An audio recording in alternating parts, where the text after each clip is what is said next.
সম্মানিত এলাকাবাসী, এই দেখুন, এই যে ভদ্রলোক আর ভদ্রমহিলাকে দেখতে পাচ্ছেন, তারা পরকীয়া করছে।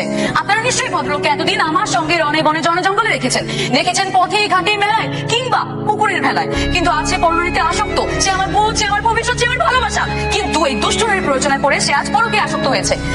এই তুই সব কি শুরু করেছিস? তুই কি আমার শান্তি মতো একটু বাঁচতে দিবি না? আমাকে কষ্ট দিয়ে আমার চোখের সামনে আমার খালাতো বোনের সাথে তুই সুখে সংসার করবি, আর আমি এটা চেয়ে চেয়ে দেখবো? কখনো না। তোর লাইফের 12টা না বাজে আমি কোথাও যাবো না। তোর কোথাও যেতে হবে না, আমিই চলে যাচ্ছি। হ্যাঁ হ্যাঁ, যত দূরেই যাও না কেন চান্দু, নাটাই তো আমার হাতে। তোর লাইফের 12টা না বাজে আমার শান্তি নাই। ধর, বিয়েটা শুধু নামেই হলো, না পারছি শান্তিতে সংসার করতে, না পারছি জীবনটাকে সুন্দর করে সাজাতে। আমার আর ভালো লাগছে না। একটা আইডিয়া আছে, রেডি হয়ে নাও। রেডি হবো? আর আইডিয়া? কি আইডিয়া?